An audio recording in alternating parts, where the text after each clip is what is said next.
तो आज हम संचारण पढ़ने वाले हैं और संचारण पढ़ेंगे क्या, उसका पोस्टमार्टम करेंगे अच्छे तरीके से कि आखिर संचारण होता क्या है।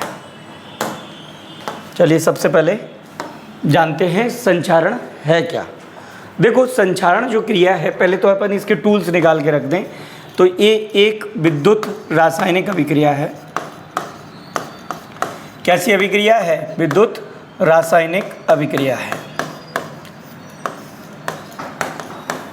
और ये विद्युत रासायनिक क्रिया जो होती है वो स्वतः होती है, यानी ये विद्युत रासायनिक क्रिया स्वतः होने वाली रेडॉक्स अभिक्रिया है। तो ये कैसी क्रिया है? स्वतः रेडॉक्स अभिक्रिया।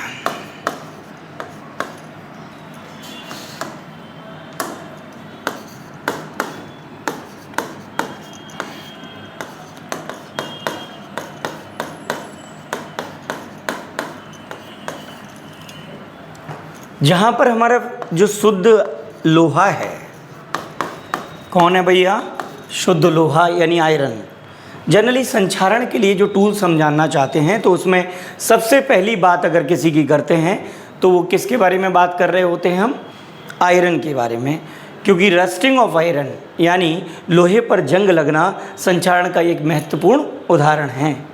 यानी हम शुद्ध लोहा इसमें क्या काम करता है, उसके इसमें शुद्ध लोहा जो है या आयरन जो है वो यह एनोड का काम करने लगता है। कब? जब इस आयरन की रॉड पर कोई अशुद्धि उपस्थित होती है। और अशुद्धि में भी क्या स्पेशली अशुद्धियां जो होती हैं वो क्या क्या हो सकती हैं, जैसे स्पेशली नमी की और वायु की बात की जाएगी। किसकी? वायु की बात की जाएगी। वायु में मेजरली स्पेशली हम किसकी बात करते हैं? ऑक्सीजन की और CO2। यानी संचारण को समझने के लिए, संचारण को जानने के लिए सबसे पहले ये ज़रूरी है कि उसके टूल्स को जान लें। आखिर वो है क्या? हम सब जानते हैं यार संचारण क्या है। जैसे हमारे घरों पर जो धातु के यानी मेटल के कोई आर्टिकल लगा होता है, जैसे मेटल का कोई ऑब्जेक्ट लगा हुआ है, पाइप लगा है, या फिर हम ये कह दें कि गेट वगैरह लगे हैं लोहे के, या पिलर लगा हुआ है, तो धीरे धीरे वो क्या होने लगते हैं? ख़राब होने लगते हैं। अगर हमने उन पर पेंट ऑयल ग्रीस नहीं किया है तो जल्दी से क्या होने लगते हैं? ख़राब। हालांकि ये जल्दी से जो शब्द मैंने कहा है, ये क्रिया बरसों लग जाते हैं इसे। यानी अगर समझो कि आपके घर में जो आपने गार्डर लगवाया, तो हो सकता है गार्डर के पूरे ख़राब होने तक ये आप बहुत बड़े हो जाएं और आपके बेटों को ये रिजल्ट मिले। यानी संचारण की जो क्रिया है वो बहुत ही धीमी गति से होती है और इसके टूल्स का आना बहुत ज़रूरी है।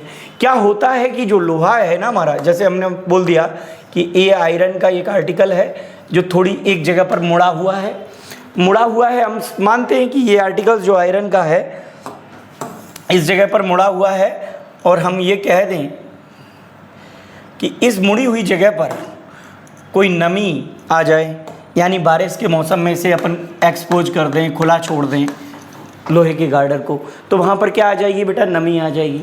नमी आ जाएगी, वायु भी यहाँ उपस्थित होगी। वायु में मेनली ऑक्सीजन की बात हम करते हैं, CO2 की बात करते हैं, SO2 की बात करते हैं, इन सब की बात करते हैं। तो मेजरली वायु में कौन कौन है हम ये देख रहे हैं, नमी वगैरह हैं मौजूद, राइट। तो इनकी उपस्थिति में ये हमारा जो लोहा है ना आयरन, वो हमारा शुद्ध लोहा तो एनोड का काम करने लगता है, यानी ये ऑक्सीकृत होता है। शुद्ध लोहा क्या होता है? ऑक्सीकृत होने लगता है। मैं सीधा सीधा कह दूं तो क्या होने लगता है? ऑक्सीकृत होने लगता है। ऑक्सीकृत होने का मतलब क्या है सर? ये इलेक्ट्रॉन त्यागने लगता है। क्या करने लगता है? इलेक्ट्रॉन त्यागने लगता है। और जब ये इलेक्ट्रॉन त्यागेगा तो हम ये कहेंगे कि ये जो शुद्ध लोहे वाला जो पार्ट है वो क्या काम करने लगेगा? एनोड का काम करने लगेगा। चूंकि इसको इलेक्ट्रॉन त्यागने के लिए प्रेरित कौन करता है? ये जो अशुद्धि हम कह रहे हैं लोहे पर पड़ी हुई है, ये जो अशुद्धियाँ लोहे पर पड़ी हुई हैं, ये लोहे को इलेक्ट्रॉन त्यागने के लिए प्रेरित करती हैं।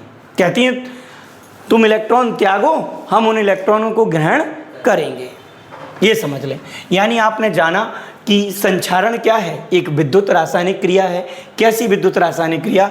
स्वतः होने वाली विद्युत रासायनिक क्रिया है, जिसमें नमी और वायु की उपस्थिति में और कुछ कारक भी हो सकते हैं, जैसे अम्ल हमेशा संक्षारण की गति को, जंग लगने की गति को बढ़ाता है।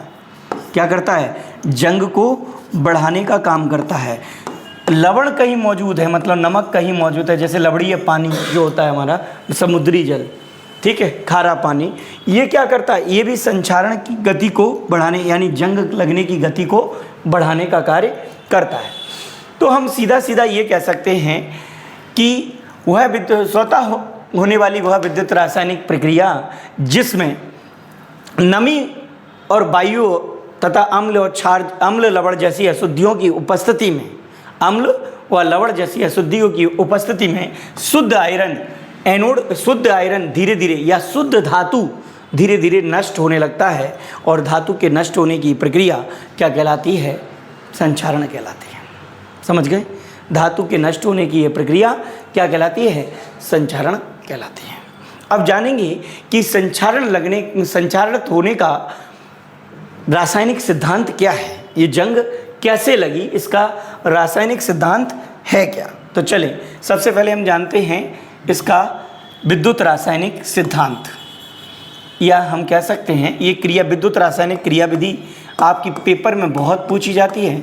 मतलब आपसे पूछा जाता है कि संक्षारण क्या है, तो आप बता देना कि स्वतः होने वाली विद्युत रासायनिक प्रक्रिया जिसमें अशुद्धियों की उपस्थिति में धातु जो है वो धीरे धीरे नष्ट होने लगती है। अशुद्धि कौन कौन है? नमी, वायु, लवण और अम्ल की उपस्थिति में धातु क्या होने लगती है? धीरे धीरे नष्ट होने लगती है, और धातु का इस तरह नष्ट होना यही क्या कहलाता है? संक्षारण। और संक्षारण के अनेकों उदाहरण हैं। सबसे बढ़िया उदाहरण क्या है बेटा? सबसे बढ़िया और बेस्ट उदाहरण है लोहे में जंग लगना। दूसरा, चांदी की सतह का काला पड़ जाना। तीसरा, जो कॉपर, तांबे की जो वस्तुएं होती हैं, तांबे की वस्तुओं का हरे रंग की परत उस पर चढ़ जाना, ये भी क्या है? संक्षारण का ही उदाहरण है। हम मेजर चीज़ पर ध्यान लगा लेते हैं, विद्युत रासायनिक क्रिया पर, कि ये क्या है? विद्युत रासायनिक क्रिया विधि है। ये क्या है? विद्युत रासायनिक क्रिया विधि। आप कहेंगे कैसी विद्युत रासायनिक क्रिया विधि? तो मैं इसको आपको अच्छे से समझाता हूँ। जब आपके पास, मैंने अभी कहा था कि आपका जो आयरन की एक रॉड है आपके पास, इस तरह की आयरन का आर्टिकल, ये देख रहे हैं कि कुछ तरह पर ये मुड़ी हुई या खुरदरी है। कैसी है? मुड़ी हुई या खुरदरी है। तो यहाँ पर क्या है? नमी, बारिश के मौसम में या नमी युक्त जगह पर नमी और वायु, वायु मतलब स्पेशली वायु का जब भी नाम मैं लूँ तो दिमाग में ऑक्सीजन सीधा सीधा आ जाना चाहिए, ठीक है। कुछ CO2, SO2 ऐसी गैसें जो मौजूद होती हैं वायु में, राइट। तो स्पेशली हम किसकी बात कर रहे हैं? इस लोहे पर नमी और ये अशुद्धियाँ उपस्थित हो गई। ये कौन है बेटा? अशुद्धियाँ।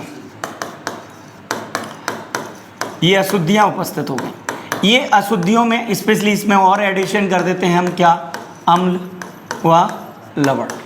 ये अशुद्धियाँ उपस्थित, ये अशुद्धियाँ आपका जो लोहे का शुद्ध पार्ट है, शुद्ध लोहा जो है, धातु जो शुद्ध है, उसको प्रेरित करती हैं कि वो इलेक्ट्रॉन देने लग जाता है। इसको अशुद्धियों को क्या देने लग जाता है? इलेक्ट्रॉन देने लग जाता है। मतलब सीधा सीधा मैं कहूँ तो शुद्ध लोहे का, लोहे के लिए अपन Fe सिंबल यूज करते हैं, संकेत।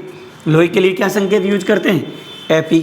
तो ये जो Fe है ना, इस Fe का ऑक्सीकरण होने लगता है, यानी वो इलेक्ट्रॉन त्यागेगा तो क्या हुआ? उसका ऑक्सीकरण होने लगा। तो उसने इलेक्ट्रॉन इस तरह से त्यागा, ध्यान से समझना है। तो इसका क्या होने लगा? ऑक्सीकरण होने लगा। अब अगर इसका ऑक्सीकरण हो रहा है तो इसका मतलब है जो हमारा शुद्ध लोहा है ना, वो एनोड का काम कर रहा है। जो हमारा शुद्ध लोहा है ना, वो किसका काम कर रहा है? एनोड का काम कर रहा है। और जहाँ पर भी ऑक्सीकरण हो वो एनोड का काम करता है। और ये जो अशुद्धि बैठी है, अशुद्धि कौन बैठी है सर? यहाँ पर देखो, ऑक्सीजन बैठी है। इस बात को समझना है, ठीक है। अच्छा, और समझें ध्यान से, मैं थोड़ा इसको ऊपर कर दूँ, देखिए ज़रा ध्यान से। तो आप यहाँ क्या देख रहे हैं? अशुद्धि बैठी है। अशुद्धि में दो चीज़ों को क्लियरली मैं निकाल के ला रहा हूँ। एक तो आपकी नमी, किसको ला रहा हूँ? नमी को। और दूसरा मैं किसकी बात कर रहा हूँ? नमी के साथ साथ CO2 की। तो ये CO2 क्या होती है? नमी में घुलने लग जाती है। तो जब CO2 नमी में घुलेगी, ध्यान से सुनना बेटा, CO2 नमी में यानी पानी में घुलेगी, तो पानी में घुलने की वजह से देखो ये इसको जोड़ देना, H कितने हैं 2, C और O ये 2 रहे, ये तीसरा, तो क्या बन जाएगा H2CO3 बन जाएगा बेटा। क्या बन जाएगा? H2CO3 बन जाएगा, जिसे हम क्या कहते हैं? कार्बोनिक अम्ल। क्या कहते हैं? कार्बोनिक अम्ल, कार्बोनिक एसिड। ये क्या होगा? इसी नमी की उपस्थिति में ये क्या करने लगेगा? H+ आयन देने लगेगा। हम भी जानते हैं दुनिया के जो भी अम्ल हैं वो क्या करते हैं? नमी या पानी, नमी की उपस्थिति में क्या करने लगते हैं? H+ आयन देने लगते हैं। तो ये क्या करेगा? H+ आयन देगा। कितने दिख रहे हैं आपको? 2। यहीं पर कर देना सीधा डायरेक्ट रिएक्शन, और ये H+ आयन आ गए। अब ये H+ आयन कहाँ पड़े हैं बेटा? अशुद्धि के रूप में यहाँ पर पड़े हैं, जहाँ पर वायु है। वायु मतलब स्पेशली कौन है? ऑक्सीजन है। समझ रहे हो इस बात को? यानी ये ऑक्सीजन और कौन बेटा? ऑक्सीजन और कौन? H+ ion. ऑक्सीजन और कौन? H+ ion. इन इलेक्ट्रॉनों को जो शुद्ध लोहे ने त्यागे हैं, जब शुद्ध लोहा इलेक्ट्रॉन त्यागता है ना, तो यहाँ इलेक्ट्रॉन त्याग रहा है, तो ये क्या हो जाएगा? Fe2 पॉजिटिव हो जाएगा, क्योंकि आयरन की मिनिमम वैलेंसी कितनी होती है? 2। मिनिमम ऑक्सीडेशन स्टेट +2 होती है ना, तो यहाँ से इसने इलेक्ट्रॉन त्यागा, तो इस पर क्या चार्ज आ जाएगा? +2 चार्ज आ जाएगा। समझ गए इस बात को? और ये जो एसिड से यानी कार्बोनिक अम्ल से H+ आयन प्राप्त हुए थे, और वायु में कौन थी? ऑक्सीजन। ये इन इलेक्ट्रॉनों को ग्रहण करने लग जाएंगी।